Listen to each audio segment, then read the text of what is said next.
Hello friends, আজ আমি আবার চলে এসেছি নতুন একটা ভিডিও নিয়ে। আমি দেবব্রত আর আপনারা দেখছেন দেবপ্রিয়া অ্যাডভেঞ্চার। আজ আমি আপনাদের হোয়াইট সস পাস্তা বানানোর সঠিক নিয়ম দেখাবো। আর একদম হোটেলের মতো টেস্ট পেতে গেলে আপনাদের এই রেসিপিটা দেখে নিতেই হবে। পাস্তা বানানোর জন্য আমি পাস্তাগুলি বয়েল করে নেব। আমি সামান্য জল নিয়ে তার মধ্যে নুন ও তেল দিয়ে জলটিকে বয়েল করে নিচ্ছি।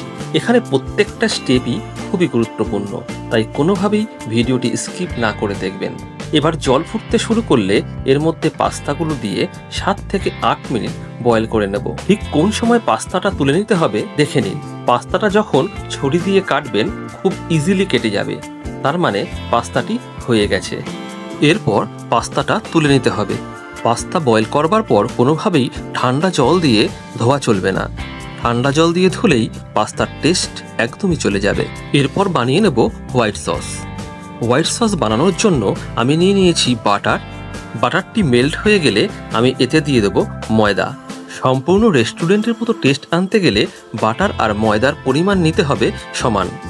বাটার আর ময়দাটি ভালোভাবে মিশিয়ে নেবার পর আমি এতে দিয়ে দেব দুধ। দুধটা আপনারা একেবারে দিয়ে দেবেন না, অল্প অল্প করে মিশিয়ে দেবেন। দুধটি ভালোভাবে মিশিয়ে নেবার পর আমি এর মধ্যে দিয়ে দিচ্ছি চিজ।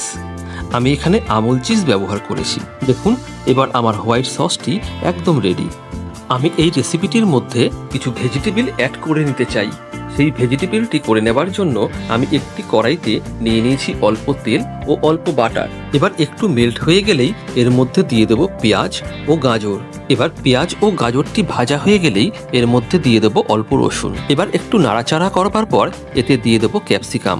এবার এটিকে আমি ঢাকা দিয়ে 1 থেকে 2 মিনিট রান্না করে নেব। 2 মিনিট পর আমি এর মধ্যে দিয়ে দেব 1 চামচ অরিগ্যানো ও 1 চামচ ব্ল্যাক পেপার। এবার একটু নাড়াচাড়া করে নিলেই আমাদের ভেজিটেবলটি রেডি। এবার আমাদের যে রেডি করা হোয়াইট সসটি রয়েছে তার মধ্যে পাস্তাটা দিয়ে দেব। এটাকে ভালো করে মিশিয়ে নেবার পর কুক করা ভেজিটেবলগুলো দিয়ে দেব। এরপর হোয়াইট সসের মধ্যে পাস্তা ও ভেজিটেবলগুলোকে ভালো করে মিশিয়ে নিতে হবে। দেখুন, আমাদের হোয়াইট সস পাস্তাটি রেডি হয়ে গেছে। আপনারাও বাড়িতে বানিয়ে ফেলুন সঠিক নিয়মে হোয়াইট সস পাস্তা। আপনাদের বাড়িতে যদি বাচ্চা থেকে থাকে তাহলে তো এটা তার ফেভারিট হতে চলেছে। আমি দেবব্রত আর আপনারা দেখছেন দেবপ্রিয়া অ্যাডভেঞ্চার। আপনাদের যদি ভিডিওটি ভালো লেগে থাকে তাহলে আমাদের চ্যানেলটিকে সাবস্ক্রাইব করে দিন এবং বেল আইকনটি অবশ্যই প্রেস করতে ভুলবেন না।